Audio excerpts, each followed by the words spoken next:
Assalamualaikum warahmatullahi wabarakatuh. Alhamdulillahi rabbil alamin. Wassalatu wassalamu al-atammani al-akmalani ala sayyidina Muhammad al-fatihi lima ughliqa wal khatimi lima sabaq nasiril haqqi bil haqqi wal hadi ila siratikal mustaqim wa ala alihi wa ashabihi haqqa qadrihi wa miqdarihi al-azim, amma ba'd. Alhamdulillah, syukur pada Allah Subhanahu wa taala kerana pada hari ini dapat sama-sama kita bertemu bagi meneruskan pengajian kita. Dan insya-Allah tuan-tuan, puan-puan, muslimin muslimat yang dirahmati Allah Subhanahu wa taala sekalian, pagi ini kita buat dua bahagian. Yang pertama sekali, kita akan membicarakan berkenaan dengan berkaitan dengan mutlak, ayat mutlak dan sebagainya. Kemudian kita akan sambung pula sikit lagi dengan cerita berkenaan dengan udhiyah, iaitu pengorbanan ataupun korban. Kita nak cerita korban sebab ceritanya bulan depan kita nak buat korban dah. Tapi kita sembang-sembang je berkaitan dengan korban, untuk nak refresh balik, nak peringatkan balik berkaitan dengan korban, ataupun berkaitan dengan ibadat yang kita akan lakukan, iaitu ibadat penyembelihan binatang korban. Baik, kalau tuan-tuan ada soalan, nanti boleh simpan siap-siap tanya untuk berkaitan dengan korban ke, berkaitan dengan apa yang kita nak bacakan pada pagi ini, insya-Allah. Baik, kita tengok muka surat 7. Muka surat 7 kita Jawi. Kita Rumi muka surat apa? 2. Nombor 2. Qala al-muallif rahimahullahu ta'ala wa nafa'na bi'ulumihi fid dharain amin. Qala, muka surat 7 kita Jawi, muka surat 2 kita Rumi. Perkara nombor 2. Air suci pada dirinya dan menyucikan benda yang lain juga, tetapi makruh menggunakannya pada badan. Makruh menggunakannya pada badan orang yang ditakuti kena sakit sopak, atau bertambah kuat sopaknya, atau jadi kekal sopaknya. Sopak ni adalah satu jenis penyakit kulit. Jazakallah. Penyakit yang kena pada kulit, yang mana penyakit tersebut kalau ada pada seorang tersebut, kalaulah contoh macam sekarang ni, mereka kata panau. Tahu panau? Penyakit panau tu. Dulu penyakit sopak ni lagi teruk pada panau, tapi panau tu adik dia lah. Jadi nak berubat penyakit tu payah. Kadang-kadang kulit yang sensitif. Kalau bahasa moden sekarang ni orang panggil enzima. Enzima lebih kurang macam tu lah. Jadi itu pun di antara jenis penyakit-penyakit kulit juga. Jadi kalau kena ayat yang kedua ni, iaitu ayat yang suci pada dirinya dan menyucikan pada orang lain. Ayat ini dia memang hukumnya suci, nak buat apa pun boleh. Kemudian dia menyucikan, tetapi makruh penggunaan dia, iaitu ayat yang disebutkan di sini adalah yang terjemur atau dipanaskan dengan cahaya matahari. Ayat yang terkena cahaya matahari. Tuan-tuan, ada ayat yang terkena cahaya matahari tapi dia sejuk. Tuan-tuan tahu ada air apa? Dia kena cahaya matahari tapi dia sejuk, iaitu ayat sungai yang mengalir di dalam bukit ataupun di atas bukit, yang mana bukit itu berkemungkinannya ada emas. Ni saya bagi tahu tuan-tuan. Kalau tuan-tuan pergi mandi, Tuan-tuan rasa sejuknya lain macam. Walaupun tengah hari, air itu dipanaskan melalui cahaya matahari, dan tapi sejuk. Sejuk itu ketahuilah tuan-tuan, di situ ada emas. Bukit yang ada emas, iaitu bukit yang sejuk ketika mana dipanaskan dengan cahaya matahari. Emas ni tuan-tuan dimatangkan dengan panahan daripada cahaya matahari. Emas itu dimatangkan dengan panahan daripada cahaya matahari. Sebab tu dia akan membentuk molekul-molekul emas.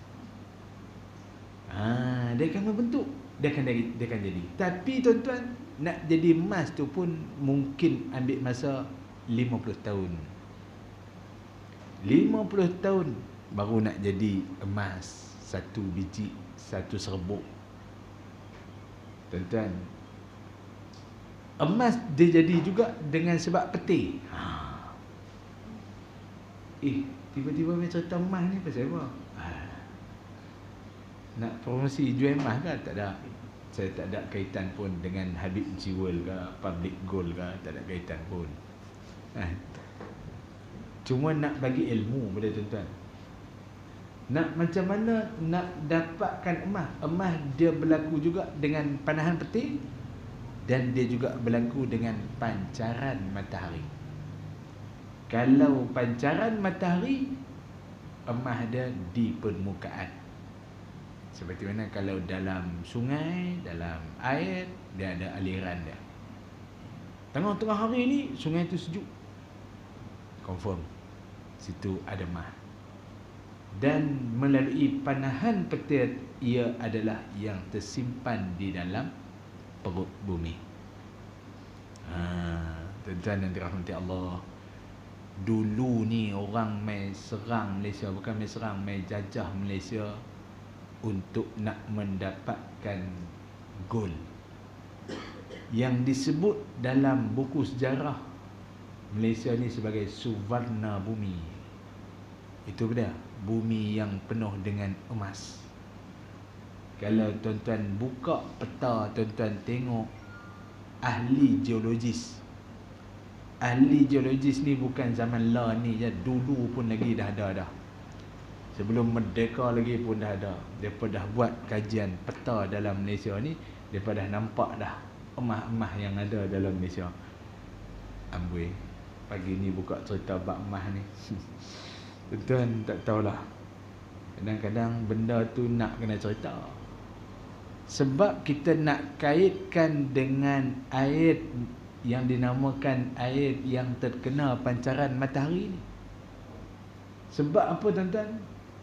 Sebab matahari ni tuan-tuan, dia ni adalah satu sumber cahaya ataupun satu sumber yang dikatakan anugerah daripada Allah Ta'ala, yang kalau kena dekat kita ada nilai tambah. Waktu budak-budak baru lahir yang kena penyakit kuning, orang suruh jemuk. Tanya anak Ustaz Arun, berapa orang kena jemuk? Kena kuning? Suka semua kuning? Tak kena kuning? Tak semua. Yang kuning tu sebab dia keturunan raja. Sebab tu darah dia kuning. Semua kena jemuk pagi-pagi. Pasal apa? Pasal itulah nak cerita kata nilai tambah yang ada pada cahaya matahari. Sebab tu bila mana Allah Ta'ala pancarkan di atas muka bumi ni, ada tujuan dia. Kita tengok sekarang ni cahaya dia warna putih ke warna kuning? Matahari tu tengok, macam kuning lah. Adalah nilai tambah yang ada. Itu fungsi matahari yang Allah Ta'ala buat dan bagi dekat kita sebagai makhluk dia. Bukan saja-saja tuan-tuan. Allah Ta'ala buat satu benda tu bukan saja-saja. Dia buat matahari. Bila mana air, cahaya tersebut kena pada air, dan air itu, air pula, air boleh bunuh. Kadang-kadang dia tak boleh, dia tak ingat yang kata asal usul tu, dia mai cerita bahasa utara. Kalau dia ingat asal usul tu, dia cerita slow sikit, Selangor punya bahasa. Kadang-kadang tuan-tuan yang dirahmati Allah ni, bila mana Allah Ta'ala, ulama buat kajian, Benda ni tuan-tuan, ulama buat kajian daripada apa yang Nabi SAW sebutkan. Air yang terkena pancaran matahari yang direct, kena pancaran matahari dalam negeri yang panas, duduk dalam bekas besi pula. Yang itulah yang menyebabkan bahawasanya air tersebut dinamakan air yang musyammas, air yang terkena pancaran matahari. Kalau kita menggunakannya akan memudaratkan pada kulit. Kalau nak ikutnya tuan-tuan, tak ada mudarat apa pun. Tapi sebenarnya tidak. Sebab pada cahaya matahari itu ada benda yang disalurkan masuk dalam air dan tak baik untuk kulit. Tambah-tambah kalau duduk dalam bekas besi. Kalau duduk dalam aluminium, boleh dimaafkan. Kalau tertutup, boleh dimaafkan walaupun panas. Sebab tu air yang panas yang terkena dengan terik matahari dengan air yang kita didihkan, adakah sama ataupun tidak? Tak sama. Dia punya molekul dia tak sama. Okey. Soalan. Kalau air tersebut kita gunakan di sebelah malam. Okey. Air itu siangnya terkena pancaran matahari, duduk dalam bekas besi, tapi kita tak gunakan waktu tengah hari, kita gunakan waktu malam. Makruh ke tak? Ni soalan kebat juga ni, tak pernah orang tanya pun. Guna tengah malam, makruh ke tak? Macam mana ahli fatwa sekalian?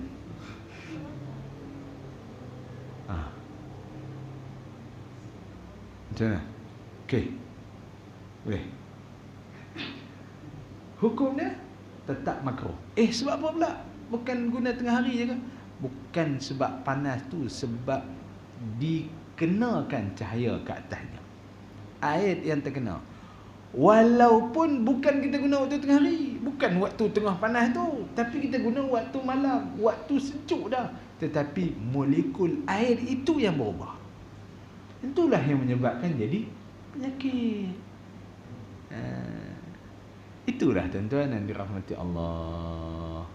Jadi ceritanya makruh digunakan. Tapi kalau orang yang tak ada penyakit, boleh tak guna? Makruh juga. Sebab apa makruh? Sebab walaupun tak terkena penyakit, molekul air yang dipanaskan dengan cahaya matahari dalam bekas yang besi dihukumkan, disebutkan oleh baginda Nabi dan disebutkan oleh para ulama, dia memudaratkan. Okey.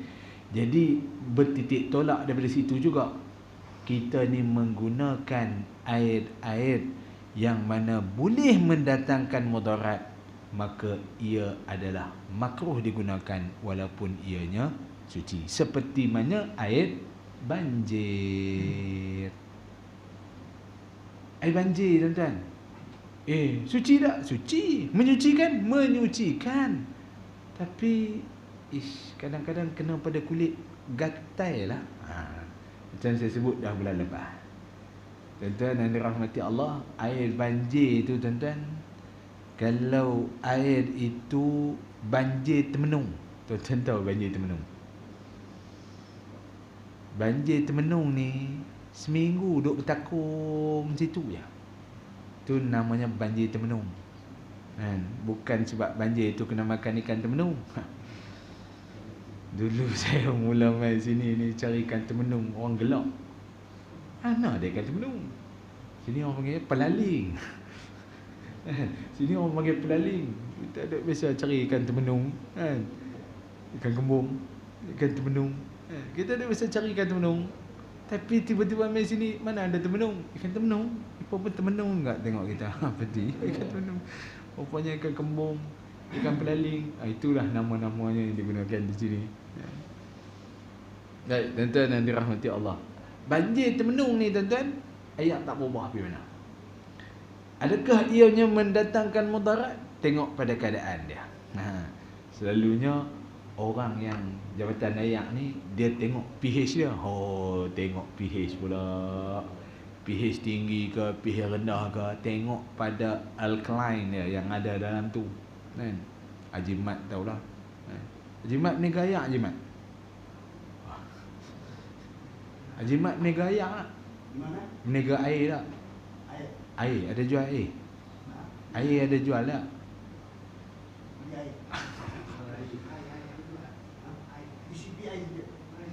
ECPI. Dia punya pH dia berapa? pH dia berapa? pH dia. Oh, alkaline dia. 6 nya. 6 point something. Tapi paling banyak self-cook saya jual. Haji Mat ni bagus. Tanya sikit dia jawab banyak. Okey. Saya kasih. Itulah untungnya. Untungnya sebab dia nak kasih itulah untungnya. Aduh. Baik, tuan-tuan dan dirahmati Allah Subhanahu Wa Taala sekalian. Jadi kalau air yang tersebut, kalau jenis banjir ni kadang-kadang dia bagi kulit gatal. Itu pun mudarat kan. Jadi eloknya jangan gunakan walaupun untuk berwuduk sekalipun. Ya. Sebab tuan-tuan, di tubuh badan kita ni ada ruang-ruang yang boleh dimasuki air. Kalau tuan-tuan letakkan setitik air di atas tangan ni, tuan-tuan tunggu, dia akan meresap turun.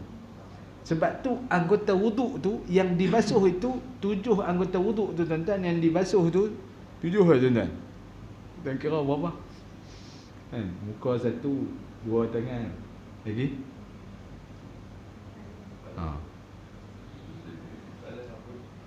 Soalan ni bila main terkejut pun jadi tersilap juga kira. Kan? 6 je kot. Berapa? Anggota wuduk ada berapa? 5. Yang pertama muka, kemudian 2 tangan. 2 tangan jadi 3. Lepas tu sapu kepala. Berapa? 4. Kaki 2. Oh, yang 2 jadi 6. Kalau yang 5 tu mungkin kaki dia tinggal 1 je. Contoh. Ada 6, tapi saya kira tadi saya kata 7 kan? 7. Mungkin anggota wuduk tu jadi 7. Kelingak 1 ke 2? Kalau 2 jadi 8. Baik, tak apalah. Anggota wuduk tadi tuan-tuan rahmati Allah, sebenarnya dia adalah hujung-hujung saraf yang perlu menerima basuhan-basuhan air dan perlu menyerap air masuk ke dalamnya.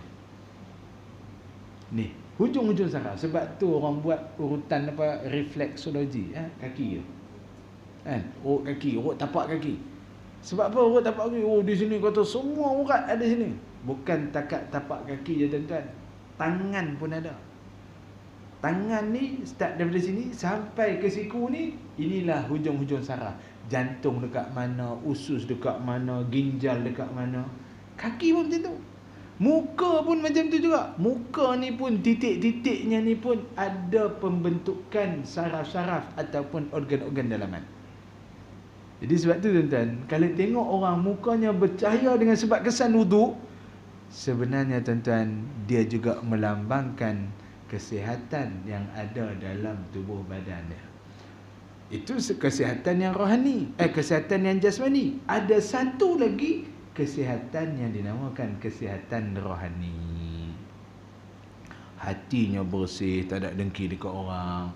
Dia punya jantung dia baik, zikir pada Allah Subhanahu Wa Taala. Semua tu bila mana ada kesihatan rohani dan juga jasmani, pada saat itu tuan-tuan yang dirahmati Allah, nak bagi tahu kata anggota tubuh badan kita akan jadi sihat. Semua sihat. Sebab tu wuduk tu kena basuh betul-betul, kena. Jadi kalau orang utara kata, orang Kedah kata ni, kena tonyoh elok-elok. Kena ratakan dan kena tonyoh ayak ni, kena sapu bagi seluruh apa yang dikatakan ruang-ruang roma, kulit-kulit yang ada tu semua kena air. Kerana apa? Ia akan mencuci anggota dalaman. Nak cuci anggota dalaman kena dengan wuduk. Nak cuci jantung, cuci hati, cuci paru, cuci limpa, usus, kena dengan titisan-titisan air wuduk tu. Oh, sampai macam tu sekali. Ya. Begitu juga di telinga. Ni yang kata tadi. Yang tadi abang kita tambah satu lagi telinga. Betul. Sebenarnya telinga ni pun dia ada urutan-urutan dan rawatan-rawatan dia sehingga akan membolehkan dia sampai juga kepada anggota dalaman. Itulah tuan-tuan, apabila orang berwuduk dengan wuduk yang sempurna, maka pada saat itu dia telah membersihkan segala anggotanya zahiran wa batinan. Otak dia boleh bersih, hati dia boleh bersih, jantung bersih, usus bersih, limpa, paru, ginjal, semua sekali akan jadi bersih dengan sebab wuduk. Baik tuan-tuan yang dirahmati Allah, sebab tu tak makruh kita gunakan air yang musyammas ni. Kerana apa? Dia akan efek ke dalam tubuh badan kita ataupun efek kepada kulit kita. Keadaan di dalam bekas yang boleh berkarat seperti besi di negeri-negeri panas, air ini disebut air yang makruh digunakan. Baik. Tengok muka surat sebelah, muka surat 8. Tapi kalau kita Rumi tak kalih muka surat lagi. Kita Rumi tak kalih lagi, kita Jawi dah kalih sampai 8 muka dah.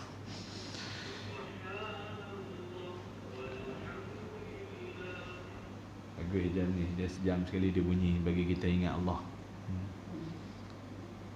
Itu pun tanda juga tuan-tuan. Bukan dekat ingat Allah je, tanda juga dah bismillah dah. Yang demikian tidaklah termasuk bekas yang diperbuat daripada emas atau perak atau plastik.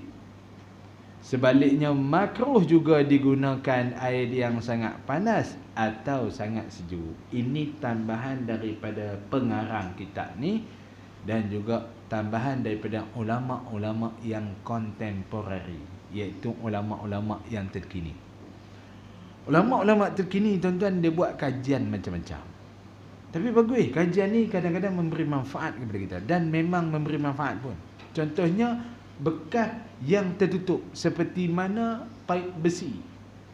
Tuan-tuan, paip besi daripada tepi jalan tu mai ke rumah kita, masuk dalam rumah kita, kita pakai paip besi. Tuan-tuan, lah ni tak pakai paip besi, kita pakai PVC. Besi C tu ada juga. Tak buang. Nak kata kuat tu kena ada C di belakang. Paip besi ataupun PVC. Baik tuan-tuan dan dirahmati Allah. Duk lama-lama tuan-tuan, 10 tahun lepas tu kita pun nak tukar kepala paip.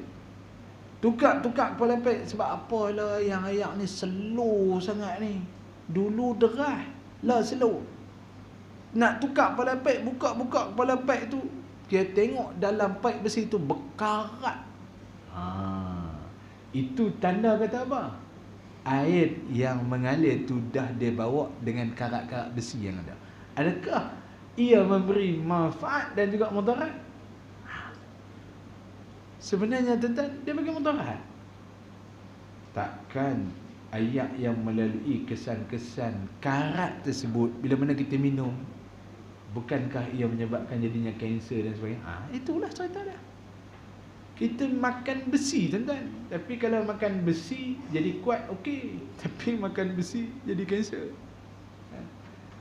Tu kata tu tuan-tuan yang dirahmati Allah. Kalau makan zat besi okey, makan zat dia, jangan makan besi. Makan besi memang mati tuan-tuan. Makan zat okey. Jadi dengan sebab itulah tuan-tuan, ulama-ulama terkini menghukumkan bahawa ia juga makruh digunakan. Walaupun bekas tu tertutup, walaupun bekas tu paip besi, walaupun bekas itu paip plastik sekalipun, maka ianya dihukumkan sebagai makruh kalau keadaan itu adalah keadaan yang panas. Kerana dia boleh mengaktifkan keadaan air yang boleh bercampur dengan mudaratnya. Sebab itu tuan-tuan yang dirahmati Allah, banyaknya orang terkena penyakit-penyakit tersebut mungkin dengan sebab penggunaan air tersebut. Jadi tuan-tuan dirahmati Allah, saya pun tak ada mana-mana share dengan syarikat pam air, filter penapis air, tak ada. Kotlah tuan-tuan kata, dia ni promosi filter air kan? Tak ada pun.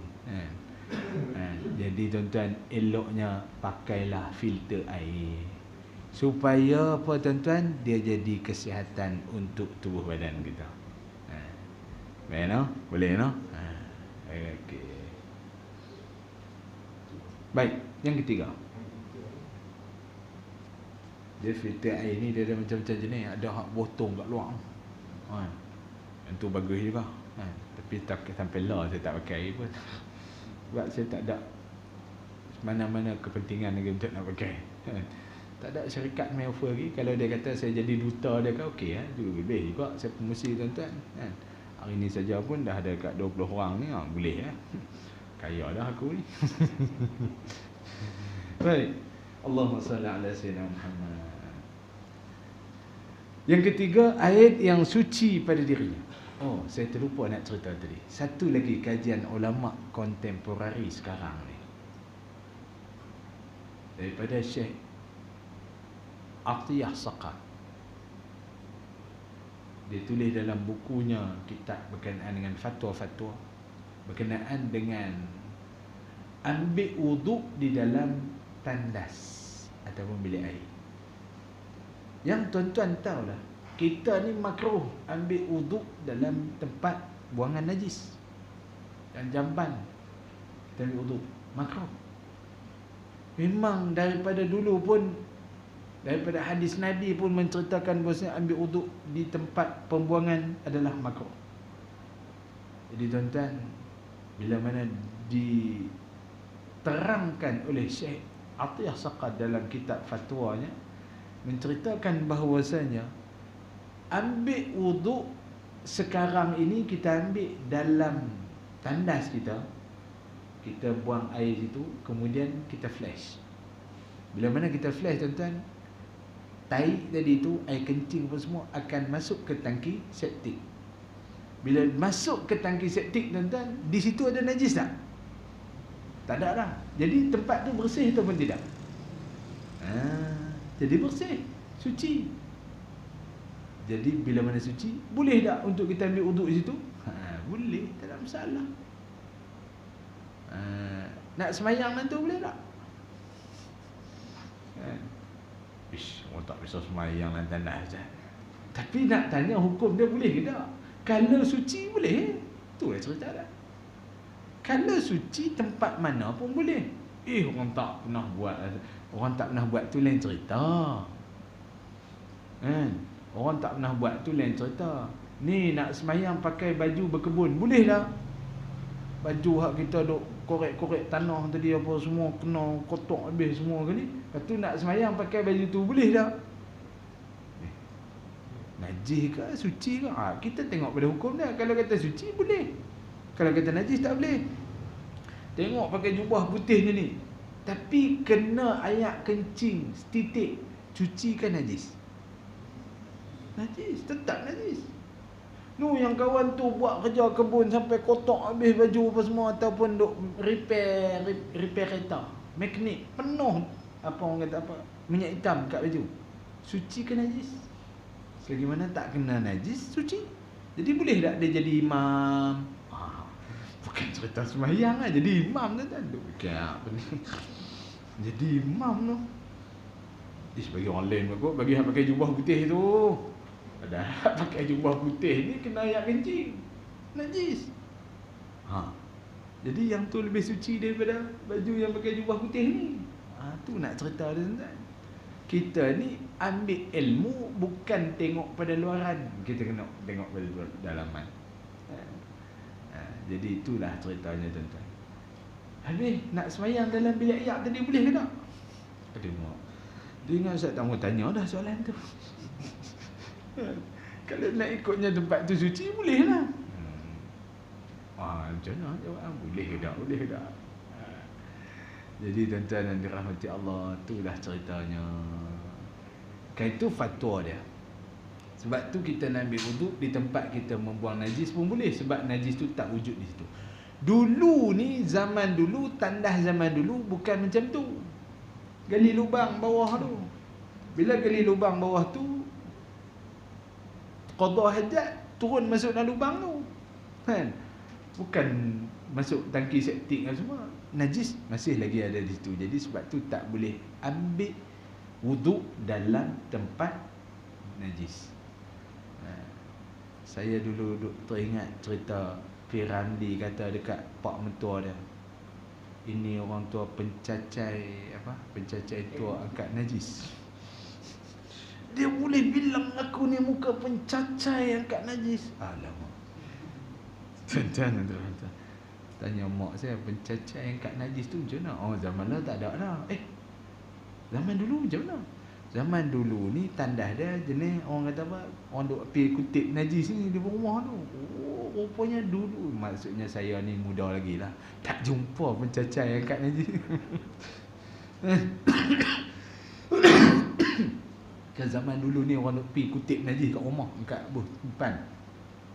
Zaman lah pun ada diubah kepada apa? Bukan indah water apa yang duk apa? Indah water kan yang duk sedut taik dalam rumah kan. Indah water lah. Macam tu lah tugas dia tu. Oh, itulah cerita dia. Kita ni hidup-hidup zaman dan memang tak ada pencacai lah. Baik, tuan-tuan dan dirahmati Allah Subhanahu wa taala sekalian. Ayat nombor 3. Ayat suci pada dirinya tidak boleh menyucikan benda yang lain. Itu tidak sah diperbuat bersuci dengan dia. Ayat itu suci pada dirinya itu suci, tapi dia tidak boleh menyucikan benda yang lain. Iaitu yang disebut sebagai ayat musta'mal, yakni ayat yang telah digunakan buat mengangkat hadas, basuh yang pertama pada wuduk yang wajib atau mandi yang wajib. Yang ni ulama kategorikannya sebagai ayat musta'mal. Iaitu ayat apa? Ayat yang kita gunakan untuk basuhan cuci kali pertama. Cuci kali pertama tu maksudnya kalau kita basuh muka kita tu hasil yang menitik daripada ayat basuhan tersebut dinamakan musta'mal. Baik, soalan. Sebelum tuan-tuan nak basuh muka, tuan-tuan basuh tangan, dia dah. Bila tuan-tuan basuh tangan, adakah ayat itu dinamakan ayat musta'mal ataupun tidak? Tadi kita kata basuh anggota wuduk ataupun mandi wajib. Baik. Yang wajib, anggota wuduk yang kita basuh kali pertama kita basuh, yang menitis turun daripada muka itu ataupun tangan kali pertama kita basuh, tapi dengan niat wuduk, dia dinamakan musta'mal. Baik. Ni sebelum kita ambil wuduk, sebelum kita niat, kita basuh tangan tu. Adakah ia dinamakan ayat musta'mal ataupun tidak? Itu soalan. Sebab ayat musta'mal ni digunakan untuk, dinamakan musta'mal kerana membasuh anggota wuduk ataupun mandi wajib. Itu adalah basuhan yang pertama, yang wajib. Yang sunat tak kira. Okey. Right. Soalannya, sebelum kita ambil wuduk, kita basuh tangan, adakah dia dinamakan musta'mal? Tak dinamakan musta'mal. Tetapi dia boleh jadi hal keadaannya, kalau tangan kita tu ada najis, dia jadi air yang terkena najis. Kalau sebab apa? Untuk perkara yang melibatkan najis, kalau kita basuh walaupun bukan niat wuduk, walaupun dengan bukan niat apa, untuk nak cuci, dia boleh jadi mutanajis. Mutanajis, air itu najis. Okey, air itu najis. Dinamakan musta'mal kerana air itu digunakan dengan niat untuk membasuh anggota wuduk dan juga untuk niat mengangkat hadas dengan sebab mandi ataupun berwuduk, mengangkat hadas. Tetapi dinamakan mutanajis, digunakan air tersebut untuk mengangkat najis ataupun menghilangkan najis. Tangan kita najis tak ada, bukan kita nak basuh untuk ambil wuduk, tetapi kita saja-saja nak basuh. Nama apa pula ayat tersebut? Nama apa ayat tu? Kalau tuan-tuan tak tahu ayat, air tu nama apa? Kadang-kadang dia sebut ayat apa dia Ustaz? Ayat air lah. Okey, air tu nama apa? Bukan ayat tu, air. Agak-agak air tu nama apa? Kalau namanya mutlak, maksudnya kita boleh ambil untuk berwuduk. Okey. Kalau namanya najis, tak boleh ambil, nak buang. Kalau namanya musta'mal, musta'mal tak boleh guna untuk basuhan yang kedua. Tak boleh, kena ambil air mutlak. Macam mana? Nama dia benda agak-agak dia tak? Mutlak. Kalau mutlak, maksudnya boleh tadah untuk basuh muka pula. Kalau mutlak. Ataupun dia dinamakan sebagai mutaghayyir. Yang ni yang kita nak baca lagi. Dia duduk dalam musta'mal juga, tapi dia untuk membasuh anggota-anggota yang lain yang bukan niat untuk mengangkat hadas, tetapi untuk saja nak cuci. Macam kita ayak basuh pinggan tu. Ayak basuh pinggan tu duduk dalam kategori apa? Kalau dia tu air mutlak, tuan-tuan, ayak basuh pinggan tu jangan buang, ambil uduk lah. Kata ustaz ni merapu dah. Dah kata mutlak. Itulah. Adakah dia najis? Kalau kata ayak tu najis, tuan-tuan, maka yang tuan-tuan makan tu pun najis. Sebab kari tu pun najis ke? Kari tak najis, tuan-tuan. Apa minyak yang tuan-tuan goreng tak najis. Air tu bukan air najis. Air tu bukan musta'mal, tetapi air yang telah mutaghayyir, yang telah bercampur dengan sesuatu yang lain. Maka boleh tak digunakan untuk bersuci? Tidak boleh juga. Jadi tuan-tuan, kalau tangan yang tuan-tuan basuh tidak dinamakan musta'mal, tapi dinamakan air itu telah berubah keadaan. Contohnya tuan-tuan makan-makan benda, ada kari di tangan, kemudian tuan-tuan pun basuh. Jadi satu tuan-tuan, kita makan, sebelum makan orang buat main cawan, bukan cawan, mangkuk untuk celup tangan ke basuh tangan? Celup, mangkuk celup tangan. Mangkuk celup tuan-tuan, orang pertama tu ayak mutlak, orang pertama celup dia jadi apa ayak tu? Kalau mutlak juga tuan-tuan boleh ambil wuduk, tapi dia jadi ayak apa? Ada yang mutaghayyir, yang berubah.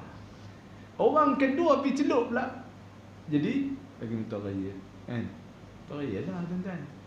Suci dah. Sebenarnya suci dah mutaghayyir ni. Dia bukan musta'mal tu. Musta'mal untuk mengangkat hadas. Mutaghayyir ni sebenarnya suci ke tak? Dia suci, tetapi tidak menyucikan. Betul ke tak? Suci tak? Dia suci. Kalau tuan-tuan nak minum pun tak apa, boleh. Kan? Orang yang pertama celup apa? Lepas pada dia makan kari semua, dia pun celup. Kita pun nak celup. Alamak, air dah berubah warna dah tu.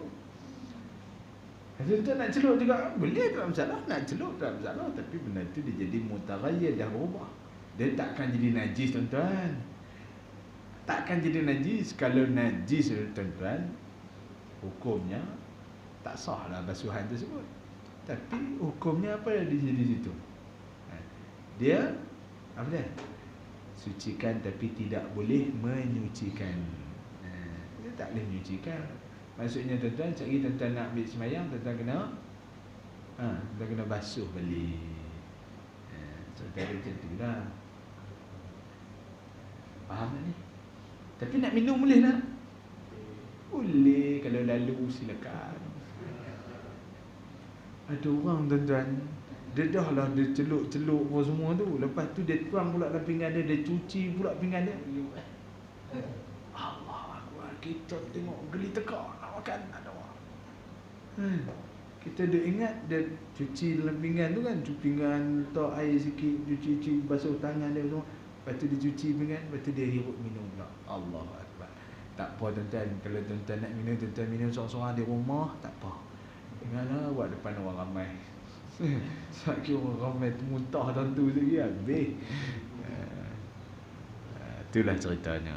Sebab nak buat sesuatu benda pun kena ada faqih juga, kena ambil pengetahuan, ilmu. Baik, air itu suci pada dirinya, tidak boleh menyucikan benda yang lain. Itu tidak sah. digunakan untuk buat bersuci. Itulah yang dikatakan sebagai air musta'mal. Demikian jua air yang telah digunakan buat membasuh benda yang kena najis. Kalau air yang basuh kena najis, itu dinamakan air yang mutanajis. Tapi kita ni bukan basuh benda yang najis. Padahal air itu tiada berubah dan tiada bertambah beratnya. Air itu memang tak berubah pun, warna pun tak berubah, bertambah berat pun tak. Sama macam tu juga.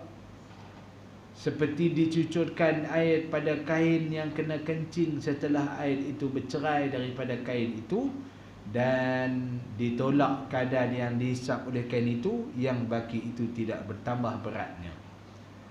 Dia cerita kalau najis tu dah hilang. Najis, kita basuh kain, najis hilang.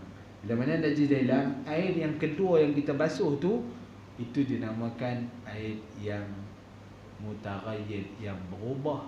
Itu juga dinamakan sebagai suci, tetapi tidak boleh menyucikan. Macam kita basuh tangan tadi sebelum berwuduk, air itu suci tetapi tidak boleh menyucikan. Adakah dinamakan musta'mal? Musta'mal istilahnya untuk mengangkat hadas ataupun digunakan untuk mandi, untuk mengangkat hadas kecil ataupun hadas besar. Basuhan yang pertama. Jadi basuhan yang kedua dan ketiga itu dinamakan yang mutaghayyir, yang berubah, walaupun tidak berlaku nampak perubahan pada keadaannya. Itu cerita dia. Termasuk dalam golongan air musta'mal, air yang berubah salah satu daripada 3 sifat. Itu bau, rasa dan warna. Dengan sebab bercampur dengan cecair atau serbuk. Yang mukhalid itu yang digaulkan. Yang suci banyak berubahnya sehingga jadi bukan macam air.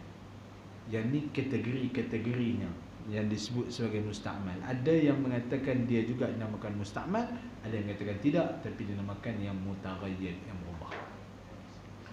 Contoh tuan-tuan, tuan-tuan bubuh kopi dalam air. Tuan-tuan bubuh kopi ke, bubuh Milo ke, bubuh apa pun lah dalam air. Tuan-tuan kacau, dia jadi air apa? Air Milo, air kopi, air teh dan sebagainya. Tuan-tuan, satu masa tuan-tuan rendam kopi itu akan mendar tak? Maksudnya dia akan boleh berpisah tak di antara warna hitam dengan air tersebut? Dia pisah tak? Kalau Milo tu dia akan turun bawah, atas tu dia akan jadi tak warna putih balik? Tak, tak jadi. Jadi ke tak? Tak. Jadi kalau kopi pun kita rendam lama pun dia akan maksudnya color tu dia akan jadi 2 layer lah. Atas putih, bawah tu akan jadi hitam yang pekat. Macam tu. Agak-agak tuan-tuan lah. Agak-agak lah, tanya bila. Kalaulah dah berlaku perubahan 2 layer yang macam tu, atas putih, bawah hitam, hak atas tu boleh tak kita gunakan untuk berwuduk? Maksudnya, adakah dia dinamakan air mutlak semula, yang bawah tu dinamakan yang berubah, ataupun macam mana? Tuan-tuan selalu tengok kan orang beli air bungkus ikat tepi, gantung di tepi tiang tu. 10 hari pula kita main-main tengok, dah ada 2 layer dah. Yang bawah tu warnanya teh susu, atas tu putih-putih sikit. Agak-agak lah kalau tak ada air nak ambil wuduk, boleh tak ambil air tu? Dah itu putih tu musta'mal ke, mutlak ke, mutaghayyir ke, macam mana? Agak-agak tuan-tuan nak jawab macam mana? Ni saya tanya agak-agak lah pula. Pasal semua masih agak-agak. Semua masih duduk dalam puasa. Agak-agaknya boleh kot kan? Agak-agak tak boleh kot. Macam mana? Kalau dah berlaku perpisahan yang macam tu. Tuan-tuan yang dirahmati Allah, kalaulah boleh dipisahkan begitu keadaannya, yang mana dipisahkan serbuknya, zatnya daripada air tersebut, maka air yang boleh dipisahkan itu dinamakan air yang mutlak. Boleh kalau nak guna untuk wudu. Tapi yang tu tuan-tuan, bau kopi pun ada lagi Ustaz. Walaupun dia dah putih dah. Sebab bila mana masih ada bau, tetap dinamakan mutaghayyir. Kalau tak ada bau, tak ada rasa, tak ada apa warna, okey. Tapi setakatlah ni dia baru berpisah warna. Bau belum lagi berpisah. Rasa rasa pun tak tahu lagi. Nak rasa pun fikir banyak kali. Basi sakit perut mampu. Jadi kalaulah boleh dipisahkan bau, rasa dan warna, boleh dianggap ianya sebagai air mutlak. Tetapi kalau tak boleh dipisahkan ketiga-tiga perkara tersebut, maka dia tetap dinamakan air kopi, air teh, air Milo dan sebagainya. Kalau masih lagi ada bau, rasa dan warna. Boleh faham tak?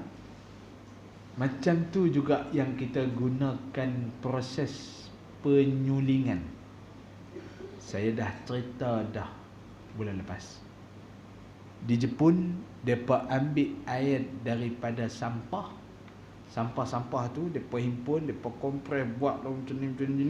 Macam-macam. Last sekali keluar ayak. Ayak tu dia buat proses penyulingan. Suling sampai air itu dinilai pH-nya boleh diminum. Boleh diminum. Tuan-tuan, lalu tak nak minum. Warnanya putih, rasanya pun macam biasa dan sebagainya. Hukumnya jadi apa? Memang buat kajian, boleh minum, tak ada mudarat, zero daripada virus dan sebagainya. Tuan-tuan, kalau macam tu keadaannya, boleh tak dia berubah jadi air yang mutlak? Itu soalannya. Kita ni mengaji zaman lah ni, dia kena tengok merata lah tuan-tuan. Dia kena tengok YouTube juga, TikTok pun kena tengok, Instagram pun kena tengok juga, pasal nak dapatkan maklumat yang macam tu. Air yang datang daripada pokok, macam saya cerita juga bulan lepas. Tuan-tuan, kalau jenis kaki hiking ni tuan-tuan, dia tahu ada satu rotan, yang mana rotan ni tuan-tuan, kalau dicantas rotan tersebut akan mengeluarkan air. Air ni tuan-tuan dirahmati Allah, namanya air apa? Air tu namanya mutlak ke ataupun tidak? Tuan-tuan pernah tak jumpa tu? Saya pernah jumpa tuan-tuan. Guide kami tu, bila mana kita duduk naik hiking bukit tu, dia kata memang tengok ni, pokok ni satu keajaiban. Dia kata apa? Ajaibnya, tengok dia pun cantas, keluar air. Air tu dia pun ambil, tadah minum. Uish, boleh minum ke tuan? Boleh. Minum. Rasanya macam mana air biasa. Boleh minum. Rasanya sama.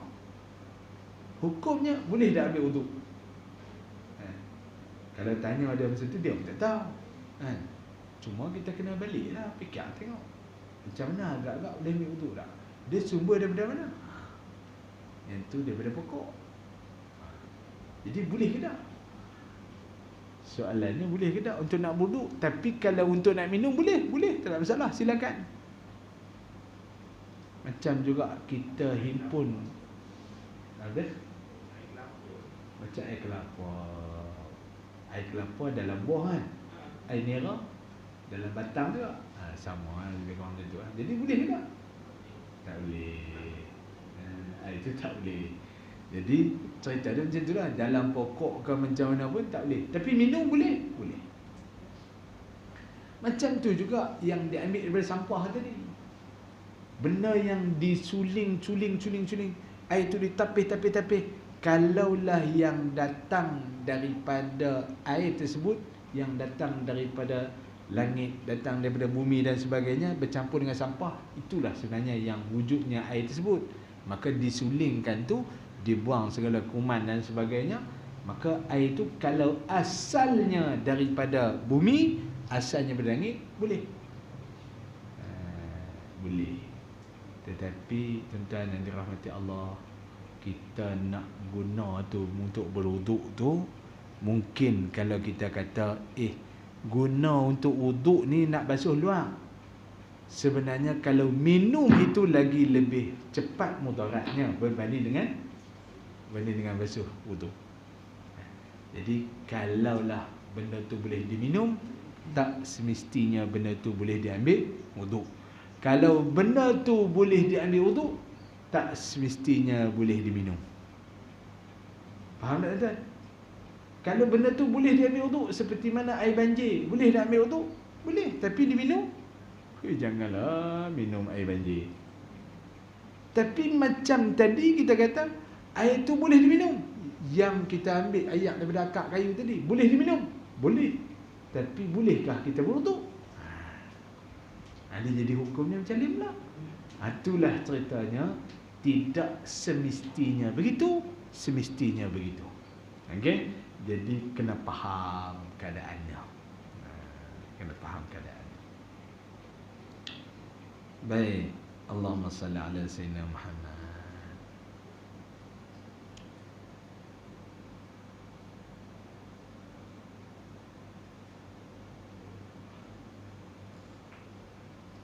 Termasuk dalam golongan air musta'mal, air yang berubah salah satu daripada 3 sifat, bau, rasa dan warna. Sebab bercampur dengan cecair atau serbuk yang mukhalid, yang bercampur, yang digaulkan, yang suci.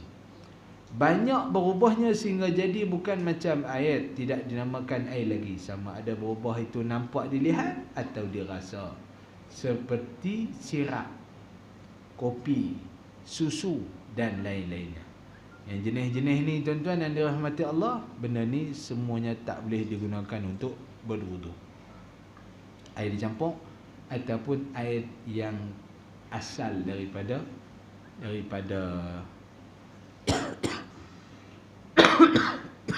pokok kayu, tumbuhan dan sebagainya. Atau tidak nampak, cuma pada takdir saja, seperti bercampur dengan air mawar. Air mawar memang tak nampak berlakunya perubahan warna, tapi baunya ada, bau tu ada. Yang sudah hilang baunya dan air musta'mal, maka air ni hukumnya sama macam air musta'mal daripada segi tak sah dibuat bersuci dengannya. Air jenis ni semuanya nama tidak boleh digunakan bersuci, tapi boleh digunakan untuk minum. Basuh dulu di luar sikit, kemudian baru tuan-tuan celup dengan niat kata tangan aku ini sebagai cebok air. Cebok air. Kita cebok air masuk dalam bekas yang kecil, kemudian kita basuh muka. Basuh muka, kalaulah daripada basuhan yang pertama wajib itu jatuh dalam cebok tersebut ataupun dalam baldi tersebut, maka dia akan menjadikan air dalam tu musta'mal. Eloknya jauhkan sedikit untuk basuhan yang pertama. Cebok air, basuh muka, jauhkan sedikit supaya air tak menitik masuk dalam tu. Tapi kalau basuhan kedua dan ketiga, tak ada masalah. Itu dinamakan basuhan yang sunat. Basuhan tersebut tidak lagi dinamakan musta'mal. Okey. Tapi syaratnya tuan-tuan, nak cebok tu, tangan ini adalah sebagai cebok niatnya. Kemudian nak basuh tangan pula. Nak basuh tangan, cebok pula kali kedua untuk basuh tangan. Basuhan kali pertama jangan bagi meleleh masuk dalam bekas tersebut. Itu bekas kecil lah. Kalau dalam kolah besar tak ada masalah tuan-tuan. Tuan-tuan terjun dalam tu pun dia tak musta'mal. Kolah besar tu tuan-tuan terjun mandi wajib. Saja aku mengangkat hadas, pong, terjun, pong. Tak jadi musta'mal pun.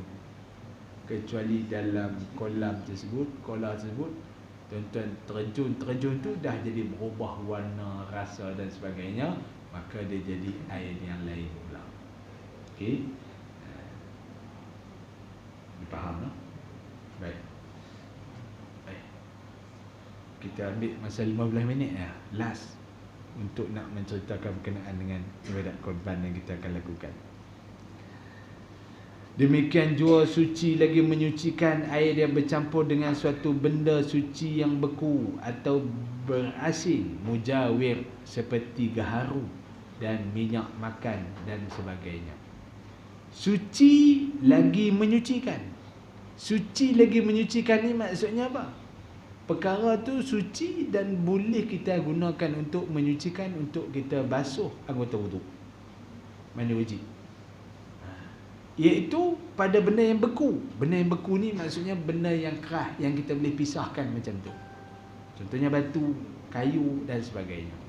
Ataupun benda yang mujawir. Benda mujawir ni benda yang memang dia tak akan bercampur dengan air tersebut dan merubah bau, warna dan rasa. Maka pada saat itu dia boleh dielakkan ataupun boleh dipisahkan, seperti mana air yang tertumpah minyak ke dalamnya. Kita ambil minyak, kita tuang dalam kolah. Tuan-tuan, air tersebut kita nampak minyak tu bertampur di atas tu, sebab minyak tu boleh dipisahkan daripada air. Maka itu tak ada masalah. Tak ada masalah. Jadi benda tu sebab apa? Sebab dia tidak boleh bercampur dengan air. Jadi bila mana benda tu mujawir, boleh dipisahkan, maka ianya dianggap sebagai suci lagi menyucikan. Seperti itu juga air yang berubah sebab bercampur dengan suatu benda yang tak dapat dielak daripadanya, seperti tanah, lumut dan tempat air bertakung dan mengalir, dan juga berubah dengan sebab lama bertakung. Macam tu juga air yang berubah dengan sebab lama bertakung, dia ada bau sikit, ataupun air tersebut dia mengalir daripada akar kayu yang menyebabkan dia jadi warna merah. Dekat Gunung Jerai itu ada satu sungai. Sungai itu memang air dia warna akar kayu. Sungai itu warna merah. Sungai dia tu memang dia mengalir lah daripada atas turun daripada akar kayu dia, lalu memang dia warna merah. Itu tak ada masalah, boleh pakai.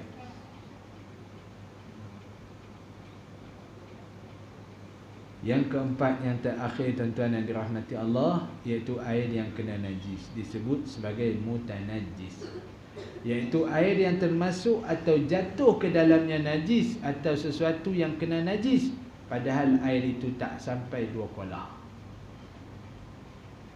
Tuan-tuan cuba tengok dia tulis 2 kolah tu berapa? Lebih kurang 13 tin minyak tanah atau 230 liter. Itu 2 kolah. Sukatan untuk 2 kolah iaitu 230 liter. Kalau botol air mineral ni berapa liter?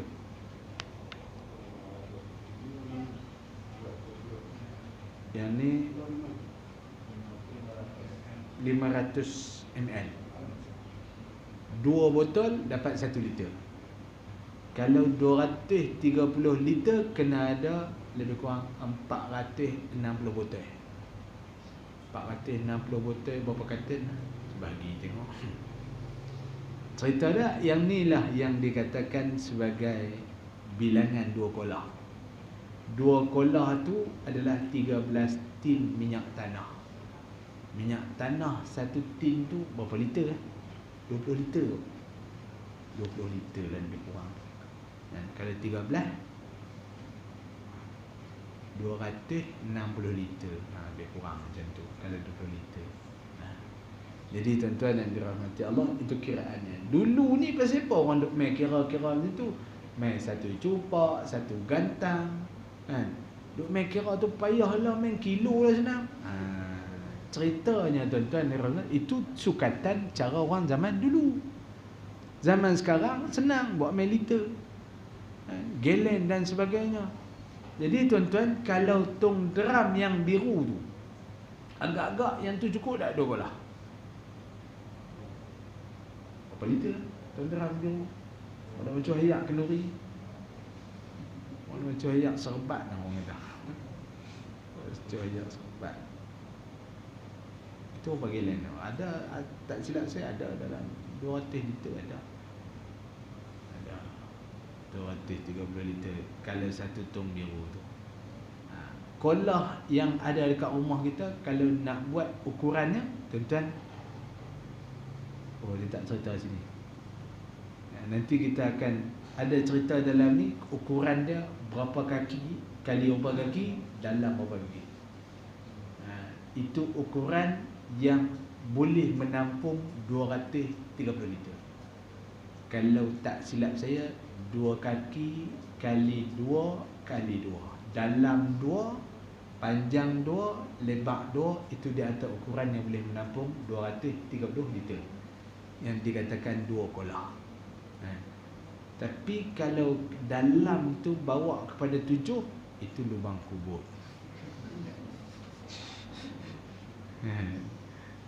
Allahu Akbar.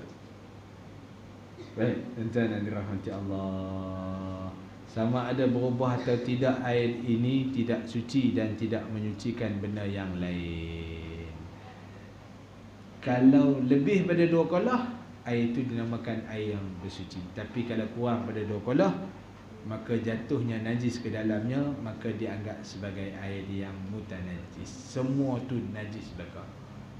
Lepas tu tuan-tuan, kita nak jadikan dia tu mutlak, boleh tak? Kita tambah air lain pula.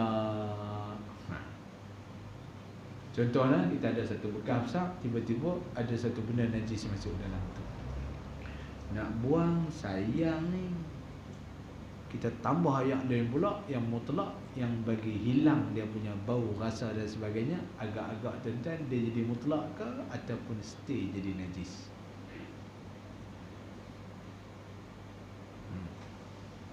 Macam mana? Kita cuba fikir asal. Yang pertama sekali, kalau air tu ada dalam bekas ni, contoh bekas besar ni, tak masuk najis, dia dinamakan mutlak. Kita boleh gunakan untuk wudu. Tapi kalau masuk najis, dia dinamakan mutanajis. Kemudian tuan-tuan, kita sayang nak buang air ni, kita pergi campur dalam air mutlak yang banyak. Dia jadi najis ataupun dia jadi mutanajis. Kita air ni, alamak sikit sangat ni, kita pergi buh dalam kolah. Buh dalam kolah. Padahal ayat ni najis ni, buh dalam kolah masukkan. Jadi ayat dalam kolah tadi jadi najis ke jadi mutlak? Kalau lebih daripada 2 kolah, dia jadi mutlak. Kalau kurang daripada itu, dia jadi najis. Jadi kalau campur tu, dia jadi lebih banyak dan tidak mengubah warna, bau dan rasa, maka dia dijadikan mutlak. Selesai. Wallahualam. Ini satu bab yang kita ceritakan berkenaan dengan air. Cuma kita nak masuk sikit lagi menceritakan berkenaan dengan korban. Baik, tuan-tuan yang dirahmati Allah Subhanahu wa taala sekalian. Tuan, korban di sini berapa ekor? Ada berapa ekor di sini? Dengar kata banyak ekor. Baik, tuan-tuan dirahmati Allah. Korban ni tuan-tuan, Allah Ta'ala sebut dalam Quran, lan yanalallaha luhumuha, lan yanalallahu luhumuha wala dima'uha walakin yanaluhu taqwa minkum. Allah Ta'ala tak pernah pun dapat yang dikatakan darah ke daging daripada binatang korban yang kamu buat, tetapi yang Allah Ta'ala dapat daripada pengorbanan itu adalah ketakwaan. Tuan-tuan yang dirahmati Allah Subhanahu wa taala sekalian, bila mana Allah Taala mentionkan yang dia nak dapatkan daripada korban kamu tu adalah takwa, sebenarnya tuan-tuan, orang yang ada kemampuan untuk melakukan ibadat tersebut adalah menjadi satu perkara yang amat-amat digalakkan untuk dia melakukannya. Amat-amat digalakkan pada dia untuk dia berkorban. Dia tak boleh. Dia macam ni lah tuan-tuan. Korban ni dia macam renew road tax kereta. Tahun lepas saya dah buat dah Ustaz. Nah betul, tahun lepas dah buat dah. Tahun ni kena buat lagi. Sebab renew road tax tahun lepas pun kena, tahun ni pun kena. Lepas tu tengok pula keadaan kereta yang kita pakai. Kalau kereta yang jenis Lamborghini tu tuan-tuan, aduh, memang teruk dia punya road tax dia. Lambang pun lembu sini. Ada lambang lembu. Kalau yang pakai hak jenis ada lambang kuda tu mahal. Sebenarnya binatang, kalau kereta tu yang ada jenis lambang binatang, yang tu sebenarnya kereta tu mahal tuan-tuan. Ada lambang kuda Ferrari, Lamborghini lembu. Kita harimau. Kancil tu tak boleh buat korban. Kancil ada kepala rimau proton.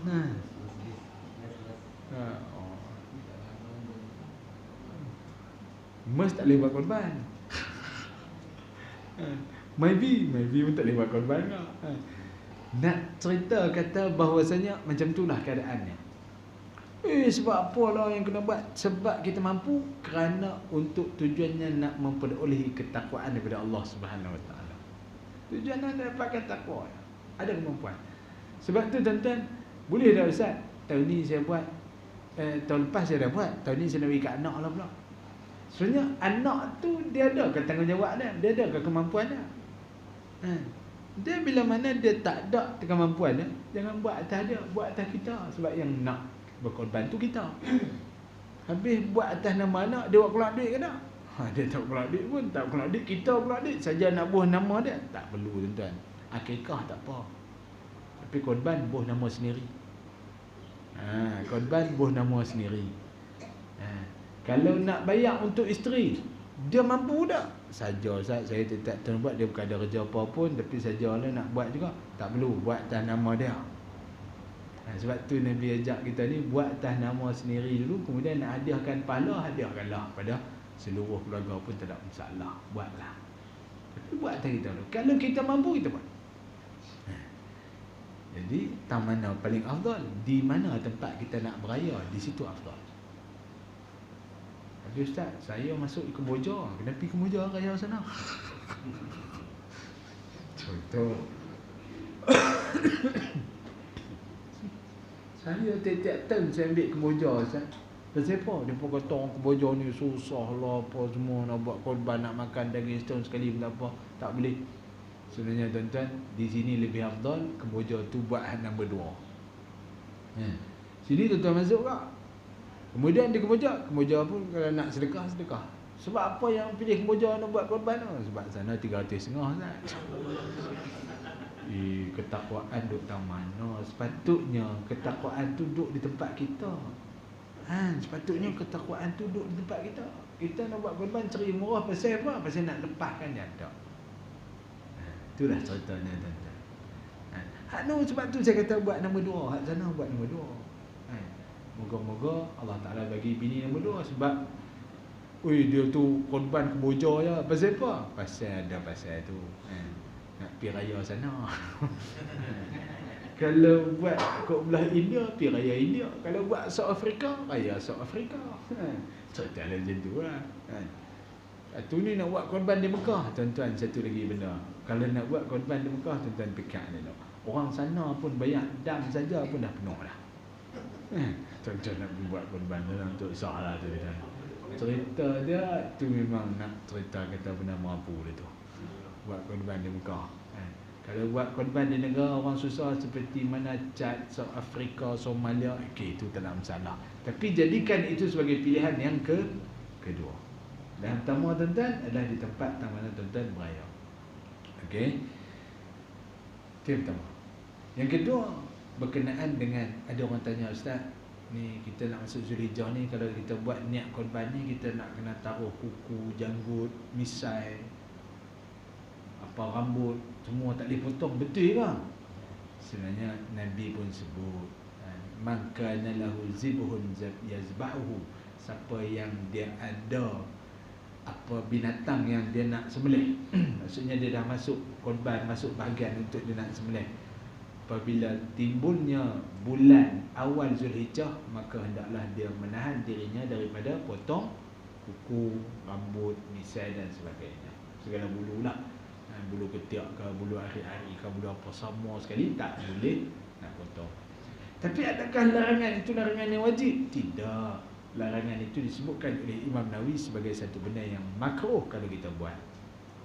Kemudian kalau kita terlanggar pun tak kena apa-apa kifarat pun, tak kena pun. Jadi tuan-tuan, kalau tuan-tuan nak mulakan start pada 1 Zulhijjah nanti, mereka akan umum pada 29 hari bulan 6. 29 bulan hari Rabu akan mereka umumkan. Malam tu mereka akan umumkan adakah 1 Zulhijjah tu esok, tuan-tuan kira 10 hari. Kalau mereka umumkan 1 Zulhijjah tu Khamis, bermakna raya bila? Khamis, Jumaat, Sabtu, Ahad, Isnin, Selasa, Rabu, Khamis, Jumaat. Jadi tahun ni akan jadi Haji Akbar kalau diumumkan hari Khamis bermula 1 Zulhijjah. Raya hari Sabtu. Kalau diumumkan 1 Zulhijjah itu jatuh pada hari Jumaat, bermakna raya pada hari Ahad. Dia tuan-tuan, yang ni pengumuman penting tuan-tuan. Bukan takat pengumuman raya. Pengumuman yang penting iaitu pada hari Rabu depan. Dengar elok. Alah ni orang buat tak duli lah. Selalunya tidak. Orang yang betul-betul nak mendapatkan ketakwaan, dia ni nak jaga ni, tak mau nak potong kuku semua ni, ataupun dia potong siap-siap. Hari Rabu tu potong siap-siap supaya mendapat fadilat dalam melakukan ibadat korban. Kalau yang tuan-tuan ambil bahagian lah. Kemudian tadi mengatakan lagi sebagai satu larangan, yang sebagai satu orang kata apa, sebagai satu benda yang disebutkan, iaitu siapa yang tak buat korban la yaqribanna masjidi haza. Siapa yang tak buat korban, jangan duk mai hampir dengan masjid kami duk buat korban ni. Yang tu satu benda yang cukup dahsyat lah. Siapa yang tak buat korban, nampak jangan duk mai hampir dengan tempat kami yang duk buat korban ni. Takut sagi sebelum sembelih tengok pahanya ada 4, lepas sembelih cacat jadi rebau tu, lembu tu. Tinggal 3 ya. Yang tu ada berlaku tuan-tuan. Tapi bukan di sinilah. Dekat negara Afrika selalunya berlaku. Ekor rajin hilang. Sebelum sembelih tu ekor nampak. Sembelih ekor hilang. Cacat ke lembu ni? Orang tanya mana ekor lembu ni? Tak ada, hilang. Tuan-tuan, cacat lembu ni. Lembu cacat tak diterima korban. Tu masalah tu. Ekor hilang. Yang hilang lagi daging batang pinang hilang.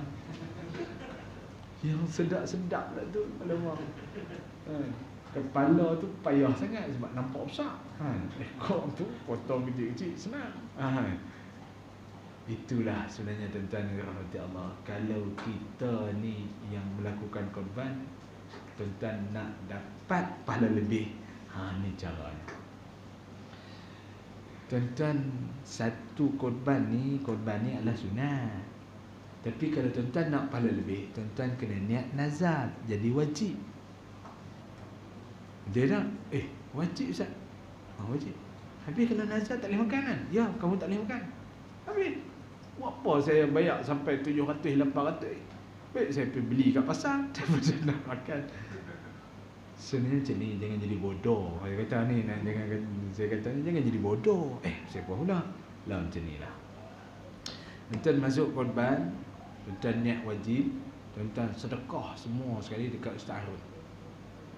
Ustaz, saya ni buat korban wajib sedekah semua. Tapi Ustaz Harun pun jangan jadi bodoh juga. Macam mana? Tak faham. Kata dia nak ambil pahala wajib tadi. Habis-habis siap korban, kita pun bahagilah kepada siapa yang peserta tadi. Ustaz Haji, nah ambil daging 4 kilo, ambil tulang 3 kilo, nah ambil ekor pula, ambil. Saya buat korban wajib. Ya, tapi yang ni sedekah daripada saya pula. Daripada dia sedekah kamu. Ini bukan bagian kamu, bukan. Ini tah lembu siapa atas saya ambil ni. Jadi boleh tak benda tu? Jadi selesailah. Maksudnya dia buat wajib, tapi dia dapat pahala wajib. dia dapat pula makan daging hasil daripada sedekah daripada orang. Tapi kalau dia tak dapat, dia kata apa? Kan? Kalau dia tak dapat, pasal apa orang tak panggil aku ambil daging ni dah, aku buat korban sampai 700, 800 habis ni. Kan? Orang tak panggil, dia kata apa? Sebab hang niat tu dah wajib. Sebab hang niat wajib. Tapi kalau orang bagi, ambil. Walaupun daging korban tu kita tak boleh makan, betul kita tak boleh makan. Tapi bila mana hak orang bagi tu bukan daripada bahagian kita. Tapi dia bagi tu hasil daripada pengurusan dia bagi, nah ambil. Bila mana kita dapat tu kita boleh makan tak? Boleh makan.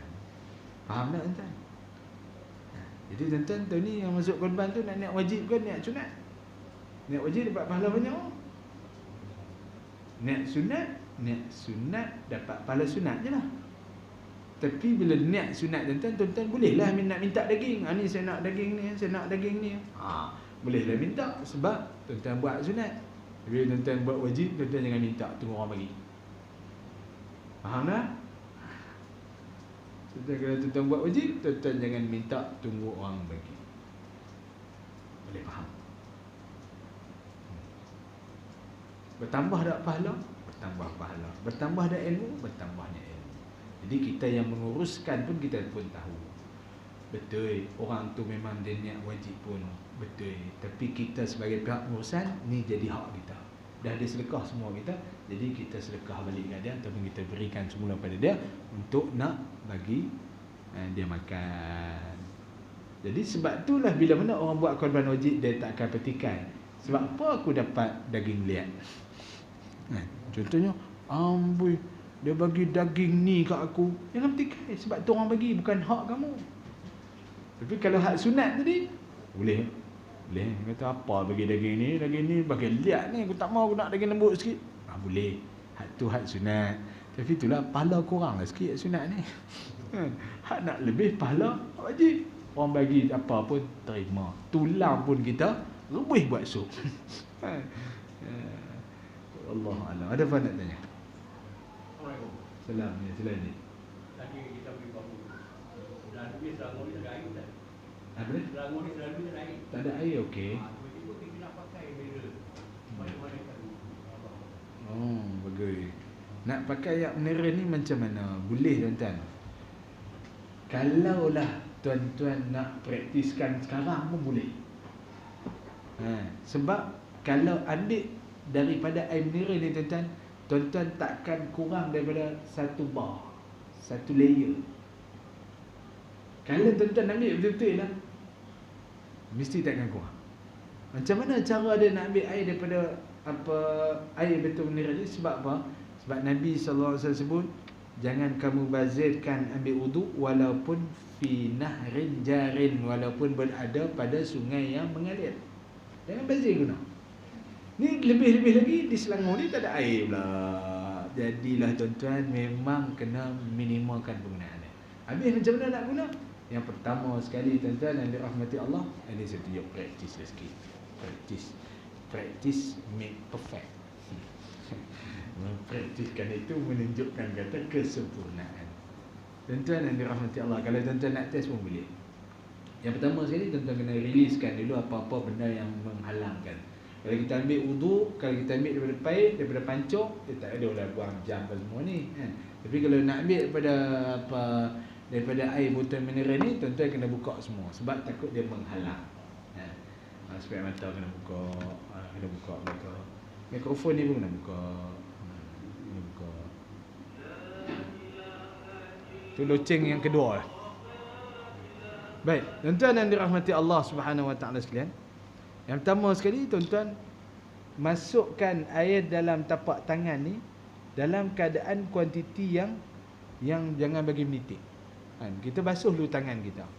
Yang ni cara yang paling kita kata paling mudah sebab tak ada spray dan sebagainya. Kalau ada spray lagi senang tuan-tuan, tuang dalam botol spray tu tuan-tuan spray ya. Yang tu lagi senang.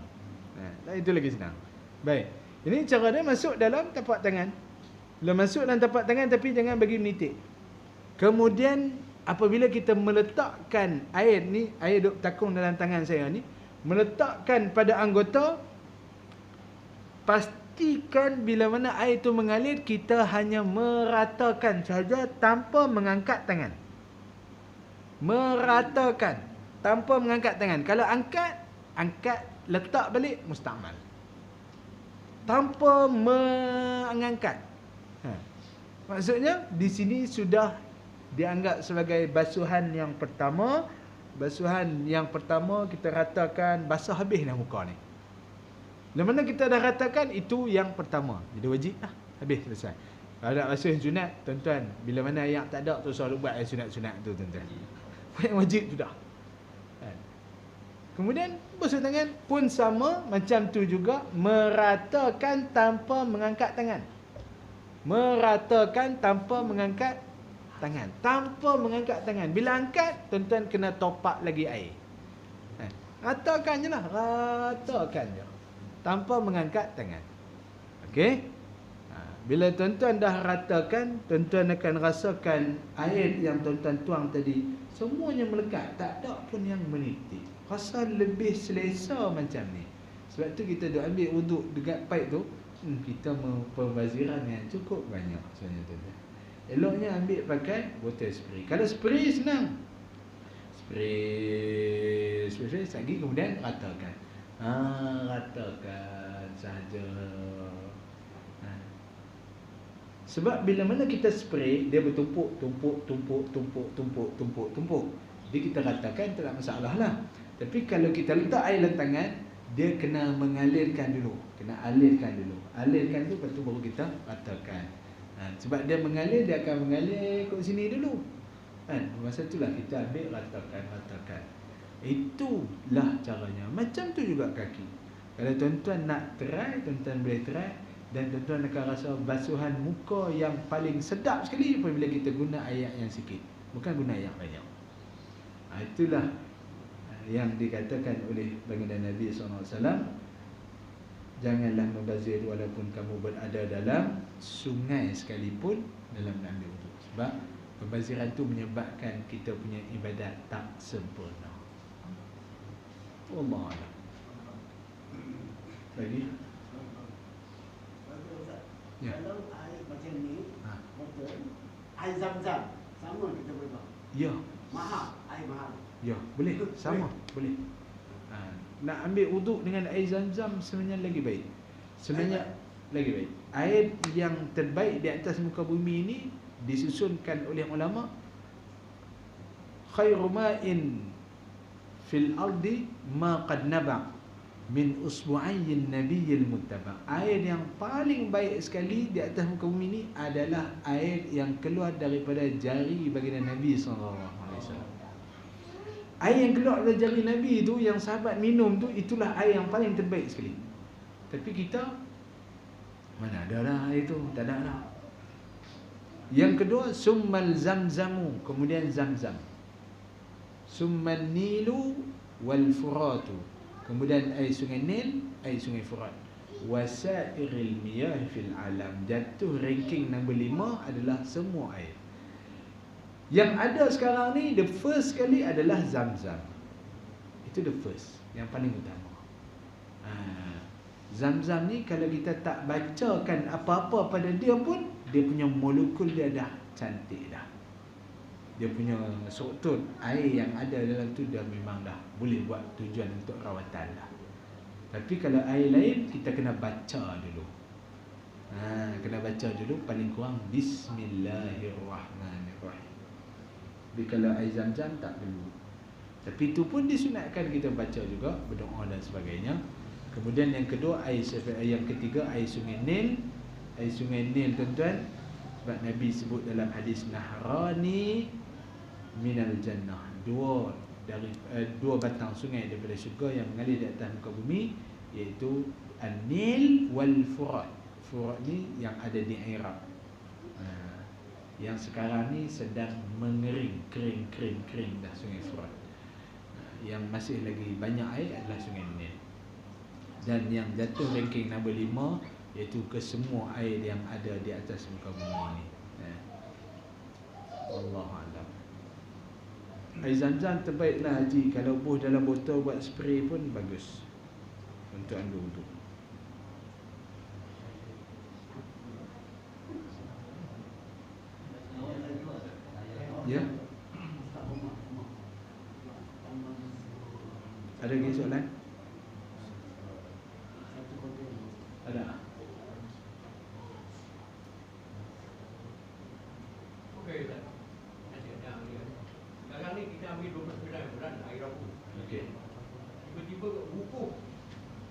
pada wukuf.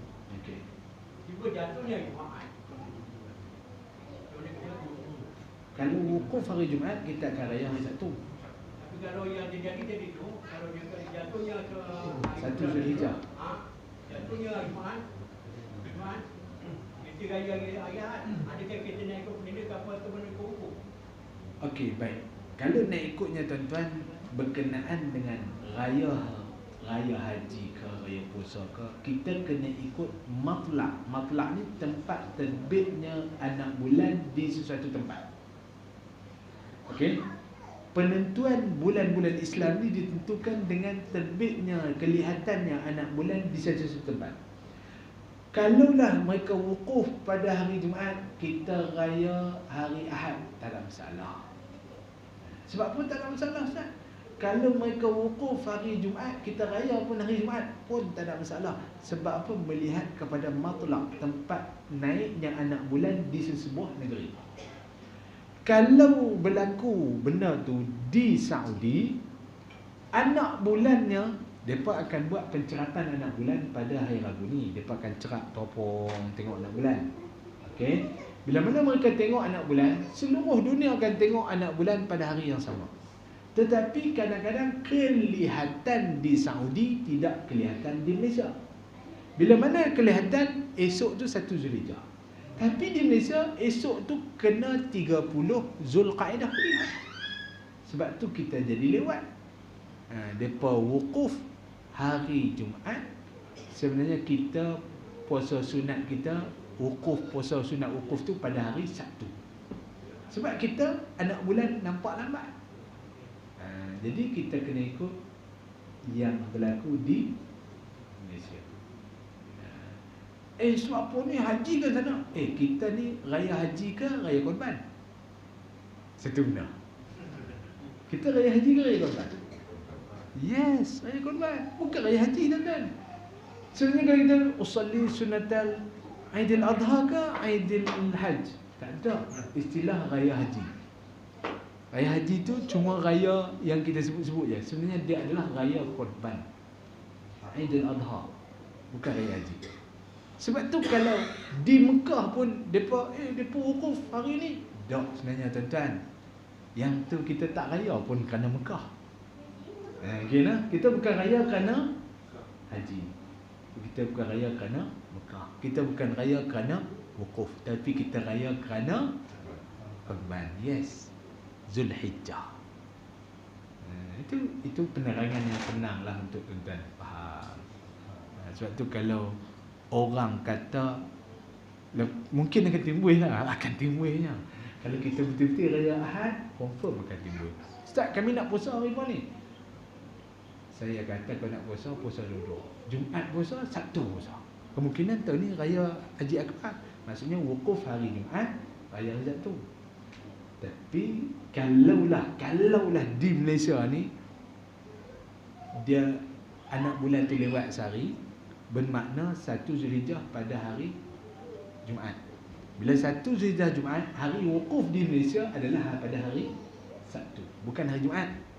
Jadi nak puasa hari apa? Kita puasa dua-dua. Jumaat boleh, Sabtu boleh. Dua-dua hari kita boleh puasa. Nampak tak? Lepas tu hari Ahad baru kita raya. Boleh no? Rasa janggal lah Ustaz. Tuan-tuan jangan nak cerita macam tu.